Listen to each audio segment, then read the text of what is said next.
चलिए अब ये साइक्लोअल्केन्स के बारे में स्टार्ट कर रहे हैं हम। ठीक है। साइक्लिक कंपाउंड्स जो होते हैं ना, इनमें हम कौन सी चीज़ बोलेंगे कि साइक्लिक कंपाउंड्स की इनमें अपने को कॉन्फर्मर्स देखने हैं, बट इनके कॉन्फर्मर्स देखने के पहले जो एक चीज़ हम देखेंगे वो कौन सी, that is related to their stability. ठीक है ना। साइक्लोअल्केन्स में कौन सी चीज़ हम बोलेंगे, पहले हम इनकी स्टेबिलिटी के बारे में कुछ चीज़ें देखेंगे, इसके बाद फिर इनके कॉन्फर्मर्स को हम स्टडी करने वाले हैं। ठीक है। जैसे कौन सी चीज़ है ये, सपोज व्हाट, ये जैसे भी आपको क्या बनाना होता, प्रोपेन बनाना होता, तो ये क्या होता है, ये एक sp3 हाइब्रिडाइज्ड कार्बन है, दूसरा है और ये तीसरा है ना। तो अभी इस टाइप से क्या होता है कि चेन होती है ना, ब्यूटेन में फिर ऊपर चली जाएगी, तो हम क्या बोलते हैं यहाँ पे कि जो ओपन चेन कंपाउंड्स होते हैं ना, जैसे कि क्या था, दिस इज प्रोपेन। ठीक है। अभी भी हमको क्या करना है कि साइक्लिक कंपाउंड बनाना है। यहाँ पे तीनों कार्बन एटम्स कैसे थे, देवर sp3 हाइब्रिडाइज्ड, है ना। इवन साइक्लोप्रोपेन में भी ये तीनों कार्बन क्या ही रहने वाले, sp3 हाइब्रिडाइज्ड ही रहने वाले हैं। ठीक है। तो कौन सी चीज होगी, तो हम बोलेंगे sp3 हाइब्रिडाइज्ड रहेंगे ना, तो कौन सी चीज थी इसमें कि यहाँ पर जो ऑर्बिटल्स हैं sp3 हाइब्रिडाइज्ड, इनके जो ओरिएंटेशंस होते हैं ये क्या रहेंगे, देवर टेट्राहेड्रल। ठीक है। बट अब इसको जो अपने को किस में कन्वर्ट करना है, साइक्लोप्रोपेन में, तो देखो क्या करना पड़ेगा ना, ध्यान से समझना कि जो ऑर्बिटल्स हैं इनके ओरिएंटेशंस मेरे को चेंज करने पड़ते हैं, इनके जो नेचुरल ओरिएंटेशंस थे नहीं, चेंज करना पड़ा, और अब जाकर क्या बना पाया, मैं साइक्लोप्रोपेन बना पाया। ठीक है। तो अभी ऑर्बिटल से भी आप देखोगे क्लोज से ना, तो कैसे यहाँ पर they are in strain basically. ठीक है। इनको ऑर्बिटल्स को हमको क्या करना पड़ा है, बेंड करना पड़ा है, तब जाकर क्या हो सका है, यहाँ ये साइक्लोप्रोपेन इस शेप में आ सका है। आ रहा है ना समझ में। तो हम कौन सी चीज बोलते हैं कि जो ओपन चेन कंपाउंड्स होते हैं इनमें क्या होता है, ऐसा कोई स्ट्रेन नहीं होता। ठीक है। लेकिन ओपन चेन कंपाउंड जब किस में जा रहा है, दैट इज इनटू रिंग, तो क्या हो जाएगा, तो हम बोलेंगे यहाँ पर जो ओवरलैपिंग होती है ये ऑर्बिटल्स को बेंड करने से होती है। इसकी वजह से जो ऑर्बिटल्स होते हैं अपने नेचुरल टेट्राहेड्रल एंगल पर नहीं रह पा रहे, इस वजह से क्या हो जाता है, ये वाला जो स्ट्रक्चर होता है ये स्ट्रेनस स्ट्रक्चर हो जाता है। समझ आ गई बात ये, है ना। इस वजह से स्ट्रक्चर कैसा हो गया, स्ट्रेन वाला स्ट्रक्चर हो गया, है ना। ये आपको मैं पास से दिखा रहा हूँ, आप आराम से देख सकते हैं कि ऑर्बिटल्स जो है काफी स्ट्रेन में है ना। इनफैक्ट ये मॉडल जो इसको यदि मैं 2-3-4 दिन इसी टाइप से बना हुआ रखा रहने दूं, तो क्या हो जाएगा, ये वाला जो ऑर्बिटल होता है ये टूट जाता है यहाँ से। ठीक है ना। दैट इंडिकेट्स व्हाट, यहाँ पर स्ट्रेन काफी ज्यादा होता है। समझ आ गई बात ये। ठीक है। अब हम कौन सी चीज बोलते हैं इसमें, तो हम बोलेंगे अब ये जो साइक्लिक कंपाउंड्स होते हैं इनकी स्टेबिलिटी जो होती है वो क्या रहेगी, इसी स्ट्रेन से रिलेटेड होती है ना। ओल्ड टाइम में कौन सी चीज थी, साइक्लिक कंपाउंड्स की स्टेबिलिटी, इसको समझाने के लिए there was a theory that was called Baeyer strain theory. ठीक है। तो बेयर स्ट्रेन थियरी जो थी वो अभी क्या नहीं रहेगी, उसको क्या बोलते हैं ना अपन, अभी एक्सेप्टेड नहीं है, क्योंकि उसका जो बेस था वो क्या था कि जो सारे साइक्लिक कंपाउंड्स होते हैं वो कैसे होते हैं, दीज आर प्लेनर। ठीक है। लेकिन हम क्या बोलेंगे, साइक्लोप्रोपेन को छोड़कर दूसरे जो साइक्लिक कंपाउंड्स होते हैं इनमें क्या आएगा, जैसे जैसे रिंग साइज बढ़ता जाता है थोड़ी थोड़ी फ्लेक्सिबिलिटी आती जाती है, जिसकी वजह से क्या होता है, तो हम बोलेंगे they are no more planar, और इसलिए उसका जो बेसिक अजम्पशन था वही गलत हो जाता है ना। साइक्लोप्रोपेन में तो हम समझा सकते हैं कि क्या हो जाएगा, यहाँ पर एंगल स्ट्रेन काफी ज्यादा था, normal tetrahedral angle is what, it is 109 degree around. ठीक है। साइक्लोप्रोपेन में एंगल कितना हो जाता है, इट इज 60 हो जाता है ना। तो इट इज 49-50 के बीच में क्या आ जाएगा, इसमें जो डिफरेंस होता है एक्चुअल एंगल से, that causes what, that great angle strain, और इसकी वजह से मॉलिक्यूल जो होता है दैट बिकम्स अनस्टेबल। ठीक है। बट अब मॉडर्न कंटेक्स्ट में हम कौन सी चीज बोलते हैं, तो हम बोलेंगे यहाँ पर कि इसको एक दूसरी टर्म से हमने रिप्लेस कर लिया, and that is by what it is, ring strain. समझ आ गई बात है। अब साइक्लिक कंपाउंड्स जो होते हैं इनकी स्टेबिलिटी जो होती है ये देखी जाती है किसके टर्म्स में, तो हम बोलते हैं देखी जाएगी इन टर्म्स ऑफ रिंग स्ट्रेन। समझ आ गई बात ये, है ना। रिंग स्ट्रेन जो होता है ना, ये क्या रहेगा, that will be contributed bye more than one factors, इसमें एंगल स्ट्रेन भी रहता है, इसमें कौन सी चीज रहेगी, दैट इज टॉर्शनल स्ट्रेन भी रहेगा, है ना। Torsional strain is what, that eclipsing, कि जो एडजेसेंट कार्बन पर ग्रुप्स लगे हुए हैं, ठीक है ना, उनका एक दूसरे से स्पेस इंटरैक्शन किस किस टाइप का है। ठीक है। तो हम क्या बोलेंगे, टॉर्श ये जो रिंग स्ट्रेन होता है इसमें दूसरे सारे जो फैक्टर्स होते हैं ये अपने आप इंक्लूड होकर आ जाते हैं। समझ आ रही बात ये? तो अब जो हम समझने जा रहे हैं वो कौन सी चीज समझने जा रहे हैं? साइक्लिक अल्केन्स की stability in terms of what? That ring strain. समझ आ गई बात ये, है ना? क्या देखने जा रहे हैं? साइक्लिक कंपाउंड्स की स्टेबिलिटी रिंग स्ट्रेन के टर्म्स में देखने जा रहे हैं कि जब कोई एक open chain compound which is considered to be what, उसमें रिंग है ही नहीं तो वो स्ट्रेन फ्री है, ठीक है? तो उसके हिसाब से हम कौन सी चीज देखने वाले हैं? दैट इज रिंग स्ट्रेन देखने वाले हैं। समझ आ गई बात ये, है ना? और रिंग स्ट्रेन के टर्म्स में फिर क्या देखेंगे हम? साइक्लिक कंपाउंड्स की स्टेबिलिटी देखते हैं। आता है समझ में? ठीक है। अब इसका जो रिंग स्ट्रेन का कैलकुलेशन होता है ये एक्सपेरिमेंटल डेटा के बेस पर किया जाता है ना? That is done on the basis of what? So we say it is heat of combustion. समझ आ गई बात ये, है ना? रिंग स्ट्रेन का जो कैलकुलेशन है क्या कहा जा रहा है? तो हम बोलते हैं ये किया जाता है in terms of what? That so we say it is done in terms of heat of combustion. Heat of combustion data हम बोलेंगे एक्सपेरिमेंटल डेटा के बेसिस पर किया जाएगा। आया समझ में? ठीक है। अब कौन सी चीज होती है कि जो हीट ऑफ कंबशन होता है, ठीक है ना, ये क्या रहेगा? तो हम बोलेंगे इसको कॉमन लैंग्वेज में हम बोलेंगे किसी कंपाउंड के 1 मोल का कंप्लीट कंबशन करवाने पर उससे जो एनर्जी निकलती है वो क्या कहलाती है? उस मॉलिक्यूल की हीट ऑफ कंबशन कहलाती है। समझ आती बात ये, है ना? क्या बोले हमने ना कि किसी कंपाउंड के 1 मोल के ना बर्निंग पर या कंबशन पर क्या होता है? जो एनर्जी लिबरेट होती है that we call what? That heat of combustion. Clear है ना? अब हीट ऑफ कंबशन जो है, हीट ऑफ कंबशन के समय पर जो एनर्जी रिलीज होती है ये एनर्जी कौन सी रहती है? तो हम बोलेंगे जो मॉलिक्यूल में स्टोर्ड होती है, ठीक है? वो मॉलिक्यूल में एनर्जी स्टोर्ड कहाँ रहती है? तो हम बोलेंगे वो बॉन्ड्स में स्टोर्ड रहती है। समझ आती बात है? तो हम बोलते हैं किसी भी कंपाउंड की कंबशन पर एनर्जी जितनी ज़्यादा निकल रही है ना, क्या हो जाएगा? इसका मतलब उसमें स्टोर्ड एनर्जी उतनी ज़्यादा थी। तो किसी मॉलिक्यूल में एनर्जी भी स्टोर्ड ज़्यादा है तो क्या रहेगा? उसको हमको नॉर्मली अनस्टेबल बोलना चाहिए। समझ आती बात है? बट क्या होगा? तो हम बोलेंगे जैसे अलग अलग कंपाउंड्स होते हैं तो अलग अलग कंपाउंड्स में कौन सी चीज़ होती है? तो हम बोलते हैं अलग अलग कंपाउंड्स में क्या होता है कि नंबर ऑफ बॉन्ड्स अलग अलग होते हैं, ठीक है? तो हम ये नहीं बोल सकते कि किसी में बॉन्ड्स का नंबर ज़्यादा है तो ज़्यादा अनस्टेबल है, क्योंकि बॉन्ड्स का नंबर ज़्यादा है तो क्या हो जाएगा? उसके पर मोल कौन सी चीज़ होने वाली है? उसका हीट ऑफ कंबशन नेचुरली ज़्यादा आने वाला है, ठीक है? तो हम क्या बोलते हैं कि जब तक क्राइटेरिया ऑफ कंपैरिजन सेम न हो तब तक कंपैरिजन नहीं किया जा सकता है, ठीक है ना? जब तक क्या बोले हमने? क्राइटेरिया ऑफ कंपैरिजन सेम न हो तब तक कंपैरिजन नहीं किया जा सकता। मतलब क्या हो जाएगा? जब तक जिनको हम क्या कर रहे हैं स्टेबिलिटी के लिए कंपेयर कर रहे हैं उन सब में कौन सी चीज़ होनी ज़रूरी है? तो हम बोलेंगे उनमें नंबर ऑफ बॉन्ड्स जो हैं, ठीक है ना, वो इक्वल होने ज़रूरी है। तब क्या किया जा सकता है? हीट ऑफ कंबशन को बेसिस बनाया जा सकता है फॉर कंपैरिजन ऑफ स्टेबिलिटी, है ना? और अब कंपाउंड्स अलग अलग हैं तो क्या तो नहीं हो सकता? तो हम बोलेंगे उनमें बॉन्ड्स का नंबर सेम नहीं हो सकता, ठीक है? तो फिर अब उसमें से कॉमन क्या निकाला जाए जिसके बेसिस पर हम हीट ऑफ कंबशन का कैलकुलेशन कर पाए, ठीक है? तो अब देखते हैं हम यहाँ पर तो हम कौन सी चीज़ बोलते हैं, है ना? क्या हो जाएगा? Heat of combustion is inversely proportional to stability. ये बताई दिया मैंने अभी आपको, है ना?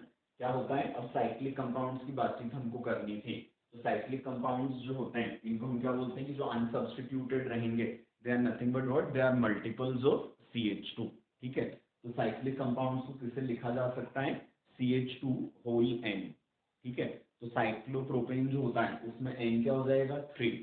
साइक्लोब्यूटेन में n हो जाएगा 4। साइक्लोपेंटेन में n हो जाएगा 5। साइक्लोहेक्सेन में n हो जाता है 6। साइक्लोहेप्टेन में 7। इस टाइप से ये चलता जा रहा है, ठीक है? तो हम कौन सी चीज़ बोलते हैं? तो हम बोलेंगे कि जो साइक्लिक कंपाउंड्स होते हैं ये साइक्लिक कंपाउंड्स क्या हैं? तो हम बोलेंगे cyclic compounds are nothing but what? These are multiples of CH2। आएंगे समझ में अच्छे से ये, ठीक है? अब कौन सी चीज़ अपन बोलते हैं कि सारे कंपाउंड्स में CH2 कॉमन है, बस n का नंबर डिफर कर रहा है, ठीक है? तो हम क्या करेंगे? CH2 में क्या है? तो हम बोलेंगे CH2 में बॉन्ड्स का नंबर फिक्स है। समझ आती बात ये, ठीक है? तो हम क्या करते हैं कि किसी भी कंपाउंड का जो टोटल हीट ऑफ कंबशन होता है उसको यदि उसके n से डिवाइड कर देंगे तो क्या आ जाएगा उससे? तो हम बोलेंगे heat of combustion per CH2 आ जाता है, ठीक है? और इसकी वैल्यू क्या रहेगी? That is coming out to be average, ठीक है? तो हम बोलेंगे जैसे साइक्लोप्रोपेन है तो उसका हीट ऑफ कंबशन जो भी होगा उसको डिवाइड करेंगे हम 3 से, तो क्या आ जाएगा? साइक्लोप्रोपेन का heat of combustion per CH2 आ जाएगा, ठीक है। वैसे साइक्लोब्यूटेन की हीट ऑफ कंबशन को हमने डिवाइड किया किससे, दैट इज 4 से, तो कौन सी चीज हो जाएगी, तो हम बोलेंगे वो हो जाएगा डिवाइडेड बाय 4। समझ आती बात है, साइक्लोपेंटेन वाली को 5 से डिवाइड करेंगे, तो इस तरीके से हम कौन सी चीज बोलते हैं कि अब हर किसी में क्या था, इट वो CH2 का मल्टीपल था, तो हमने बोला जब हमने उनके टोटल हीट ऑफ कंबशन को डिवाइड कर लिया किससे, तो हमने बोला उनके टोटल हीट ऑफ कंबशन को जब हमने डिवाइड कर लिया उसके n से, तो क्या आ गया, heat of combustion per CH2। और अब क्या हो जाएगा, ये सब के लिए क्या आ जाएगा, that will be a common basis, जिसके बेसिस पर हम क्या कर पाएंगे, कंपैरिजन कर पाएंगे किसकी, इनकी स्टेबिलिटी की। आगे बात समझ में, ठीक है। और कौन सी चीज हम बोलेंगे, रिंग स्ट्रेन का कैलकुलेशन जो होगा वो भी इसी बेसिस पर किया जाएगा। क्लियर है नहीं, क्योंकि हर CH2 में क्या रहेगा, नंबर ऑफ बॉन्ड्स सेम भी, मतलब it is they are identical, bonds का नंबर भी आइडेंटिकल है और बॉन्ड्स भी आइडेंटिकल है ना, नेचर मतलब सेम एटम से बने हुए हैं, है ना। अब अपन कौन सी चीज बोलते हैं कि जो हम क्या करते हैं कि जैसे मैंने आपको अभी साइक्लोप्रोपेन का बना के दिखाया था प्रोपेन से, तो उसमें ऑर्बिटल बेंडिंग थी, ठीक है। साइक्लोब्यूटेन में भी थोड़ी होती है, साइक्लोपेंटेन में ही निग्लिजिबल हो जाती है, साइक्लोहेक्सेन में ही खत्म ही हो जाती है, ठीक है। तो हम क्या बोलते हैं कि जैसे एन हेक्सेन यदि आप देखोगे और साइक्लोहेक्सेन देखोगे, ठीक है, तो एन हेक्सेन, ध्यान से सुनने वाली बात है, दिस इज इंपॉर्टेंट, ये अब बेस बनने वाला है ना। क्या बोलेंगे हम कि साइक्लोहेक्सेन और एन हेक्सेन, इनका जो अपन हीट ऑफ कंबशन कंपेयर करते हैं तो इसमें डिफरेंस लगभग न के बराबर आता है, ठीक। क्या बोला हमने कि एन हेक्सेन में और साइक्लोहेक्सेन का जब हीट ऑफ कंबशन हम कंपेयर करते हैं, ठीक है, तो इनमें जो डिफरेंस होगा वो क्या रहेगा, लगभग नहीं ही आता है, ठीक है। अब एन हेक्सेन क्या, that is an open chain compound, अब यदि वो ओपन चेन कंपाउंड है तो उसमें रिंग है ही नहीं, वो रिंग नहीं है तो उसका मतलब क्या है, वहां पर ring strain is going to be 0। समझ आती बात है। अब साइक्लोहेक्सेन का कंपाउंड, साइक्लोहेक्सेन क्या है, that is a ring compound, अब रिंग कंपाउंड है तो क्या है, फिर इसमें रिंग स्ट्रेन होना चाहिए, बट हीट ऑफ कंबशन जो है वो क्या सजेस्ट कर रहा है, तो हम बोलेंगे हीट ऑफ कंबशन सजेस्ट कर रहा है कि ये तो एनहेक्सेन जैसा ही है लगभग। समझ आती बात है, तो इसलिए साइक्लोहेक्सेन को क्या माना जा सकता है, तो हम बोलेंगे साइक्लोहेक्सेन को माना जा सकता है कि क्या है, स्ट्रेन फ्री होता है ना। इसमें तो रिंग कंपाउंड है बट इसमें रिंग स्ट्रेन नहीं है, that is as good as what, that n hexane. आया क्या समझ में, है ना। तो हम कौन सी चीज बोलते हैं, तो इस बेसिस पर हम क्या बोलेंगे कि ये जो होता है साइक्लोहेक्सेन, ये क्या रहेगा, दैट इज स्ट्रेन फ्री होता है, ठीक है, ये इसमें रिंग स्ट्रेन नहीं होता है। इतना समझ आ गया अच्छे से। अब इसी को हम बेस बनाएंगे किसके लिए, that is for calculation, calculating that ring strain. आई बात समझ में, है ना, किस टाइप से, तो हम क्या बोलते हैं कि जो हीट ऑफ कंबशन है साइक्लोहेक्सेन का, इसको हम डिवाइड करेंगे साइक्लोहेक्सेन का एन, है ना, एन कितना है साइक्लोहेक्सेन का, तो हम बोलते हैं वो होता है दैट इज 6, ठीक है। इससे क्या आ जाएगा, तो हम बोलते हैं इससे, इसको हमने बोला है जेड, और जेड क्या है, तो हम बोलेंगे that is nothing but what, heat of combustion per CH2 of what, that cyclohexane, ये साइक्लोहेक्सेन का heat of combustion per CH2 है। आए क्या समझ में, ठीक है। और ये जो हीट ऑफ कंबशन है ये क्या रिप्रेजेंट कर रहा है, तो हम बोलेंगे कि ये रिंग स्ट्रेन 0 है, ऐसा इंडिकेट करता है ना। ये हम क्या बोलेंगे इसको, कैसे दूसरी लैंग्वेज में क्या भी बोल सकते हैं कि साइक्लोहेक्सेन कैसा है, स्ट्रेन फ्री। तो यदि किसी को भी स्ट्रेन फ्री होना है ना, किसी भी रिंग को यदि स्ट्रेन फ्री होना है तो उसका heat of combustion per CH2 किसके बराबर होना चाहिए, साइक्लोहेक्सेन के बराबर होना चाहिए। आए ना समझ में, है ना। किसी भी कंपाउंड का किसी भी कंपाउंड का heat of combustion per CH2 यदि किसके बराबर होगा, साइक्लोहेक्सेन के बराबर होगा, तो उसको क्या माना जाएगा, तो हम बोलेंगे वो स्ट्रेन फ्री होता है, ऐसा माना जाएगा, या हम बोलेंगे उसमें रिंग स्ट्रेन नहीं होता है, ये हम बोल पाएंगे। आगे के बाद समझ में अच्छे से, है ना। अब इसके बाद फिर हम कौन सी चीज बोलते हैं, अगली वाली है ना, तो अपने बोली दिया स्ट्रेन फ्री होता है ना। अब क्या करेंगे अपन दूसरे रिंग्स के लिए, रिंग स्ट्रेन जो होता है उसका कैलकुलेशन इस बेसिस पर करते हैं, है ना। तो अभी लॉजिक वाला स्टेटमेंट ध्यान से समझ लेना, तो उसके समझने के 1 सेकेंड में आपको समझ में आ जाएगा रिंग स्ट्रेन का कैलकुलेशन, ठीक है। तो रिंग स्ट्रेन जो होता है वो क्या रहेगा, जैसे मेरे को क्या करना है से फॉर एग्जाम्पल साइक्लोप्रोपेन का रिंग स्ट्रेन कैलकुलेट करना है, ठीक है। तो साइक्लोप्रोपेन का रिंग स्ट्रेन कैलकुलेट करने के लिए मैं क्या बोलता हूँ कि उसका जो एक्चुअल हीट ऑफ कंबशन है, समझ आ रही बात ये ना, उसके एक्चुअल हीट ऑफ कंबशन में से हम सब्ट्रैक्ट करेंगे किसको, तो हम क्या बोलेंगे कि साइक्लोप्रोपेन को यदि स्ट्रेन फ्री होना था तो उसका heat of combustion per CH2 किसकी इक्वल होना चाहिए था, तो हम बोलेंगे that should be equal to heat of combustion per CH2 of cyclohexane.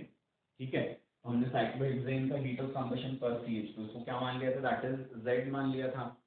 ठीक है, इसकी वैल्यूज अपन ने नहीं लिखी ना, एक्सपेरिमेंटल डेटा अवेलेबल है, आपसे रिंग स्ट्रेन कैलकुलेट किया जाएगा तो आपको डेटा दिया जाएगा, मैं आपको सिर्फ लॉजिक समझा रहा हूँ, है ना। तो कौन सी चीज हम बोलेंगे कि a cyclopropane it has to have what, strain free ring. ठीक है, तो उसका हीट ऑफ कंबशन जो होता है वो कितना होना चाहिए, तो हम बोलेंगे उसका heat of combustion per CH2 that should be equal to heat of combustion per CH2 of cyclohexane. ठीक है, हमारे पास किसकी वैल्यू अवेलेबल है, heat of combustion per CH2 of cyclohexane, मतलब किसकी वैल्यू है ये, यदि किसी भी रिंग को स्ट्रेन फ्री होना है तो उसका heat of combustion per CH2 इतना होना चाहिए, उसको अपन ने क्या मान के रखा है, Z किलो कैलोरीज पर CH2। ठीक है, तो साइक्लोप्रोपेन में N कितना है, दैट इज 3। ठीक है, तो हम क्या करेंगे, Z जो है इसको 3 से मल्टीप्लाई कर देंगे। ठीक है, तो क्या आ जाएगा, तो हम बोलेंगे ये जो आने वाला है ये कौन सी चीज है, तो हम बोलेंगे ये वो वैल्यू है जो क्या सजेस्ट कर रही है, तो हम बोलेंगे कि साइक्लोप्रोपेन को यदि क्या होना होता, स्ट्रेन फ्री होना होता तो उसका हीट ऑफ कंबशन इतना होना चाहिए था। ठीक है, तो ये तो क्या दैट इज हाइपोथेटिकल, है ना, वो कैसे निकाला अपन ने, इसके बेसिस पर। ठीक है, तो हम क्या बोलेंगे कि actual heat of combustion minus क्या है, heat of combustion of cyclopropane if it has to be what, strain free.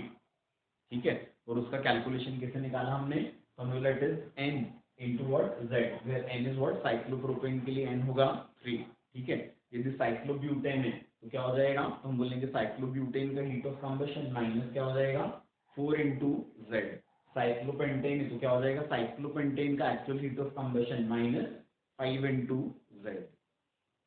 आ रहा है कि बेटा समझ में अच्छे से, है ना। तो कौन सी चीज बोली हमने कि हम, है ना, ये एक बार लास्ट बार फिर से बोल दे रहा हूँ, है ना, कि हम क्या बोलते हैं कि N इंटू Z जो है ये क्या है, तो हम बोलेंगे कि किसी भी रिंग को यदि स्ट्रेन फ्री होना है तो उसका हीट ऑफ कंबशन कितना होना चाहिए था। ठीक है, तो कैसे निकाला, तो हमने बोला Z क्या था, heat of combustion per CH2, है ना, for molecule to be strain free. ठीक है, तो साइक्लोपेंटेन में क्या हो जाएगा, it is 5 into Z, cyclobutane में क्या हो जाएगा 4 इंटू Z। ये क्या, दैट इज हाइपोथेटिकल कैलकुलेशन, है ना, ऑन दिस अजम्पशन, और ये क्या, that is actually heat of combustion. ठीक है, तो इनका जो डिफरेंस होता है वो क्या रहेगा, दैट इज रिंग स्ट्रेन होता है। समझ आ गई बात ये, और रिंग स्ट्रेन जितना ज्यादा रहेगा क्या बोलेंगे अपन, मॉलिक्यूल उतना ज्यादा अनस्टेबल होता है। समझ आ गई बात ये, है ना, रिंग स्ट्रेन की वैल्यू जितनी ज्यादा रहेगी मॉलिक्यूल उतना ज्यादा अनस्टेबल होता है। क्लियर है अच्छे से। अब इस ऊपर बनने वाला question is going to be extremely easy क्योंकि हमारा लॉजिक अब क्लियर हो चुका है। आ गई ना बात समझ में। ठीक है, अब अपन कौन सी चीज बोलते हैं इसमें कि इसके बेसिस पर, रिंग स्ट्रेन कैलकुलेशन के बेसिस पर साइक्लोप्रोपेन सबसे कम स्टेबल होता है, फिर साइक्लोब्यूटेन, फिर साइक्लोहेप्टेन, फिर साइक्लोऑक्टेन, फिर cyclopentane and then it is cyclohexane. ठीक है, तो साइक्लोहेक्सेन की जो रिंग होती है this is considered to be what, the most stable ring. समझ आ गई बात ये, है ना। कार्बन 12 के बाद फिर से क्या हो जाएगा, रिंग्स जो होती हैं स्ट्रेन फ्री हो जाती हैं। C3 C4 में क्या रहेगा, रिंग स्ट्रेन हाई होता है। ठीक है, C5 C6 में क्या रहेगा, it is very moderate to negligible. ठीक है, फिर C7 से C12 में क्या हो जाएगा, रिंग स्ट्रेन फिर से थोड़ा सा बढ़ता है, और कौन सी चीज हो जाएगी, 12 के आगे, मतलब 12 तक रहेगा रिंग स्ट्रेन हल्का सा, फिर 12 के आगे क्या हो जाता है, तो हम बोलते हैं रिंग्स जो होती हैं वो स्ट्रेन फ्री हो जाती हैं। आगे बात समझ में सारी है। ठीक है, तो this was all about what that ring strain, और उसके बेसिस पर कैलकुलेशन ऑफ व्हाट दैट, तो हम बोलेंगे उसके बेसिस पर कैलकुलेशन किया हमने किसका, प्रिडिक्शन किया किसका, दैट इज स्टेबिलिटी का। समझ आ गई बात ये अच्छे से।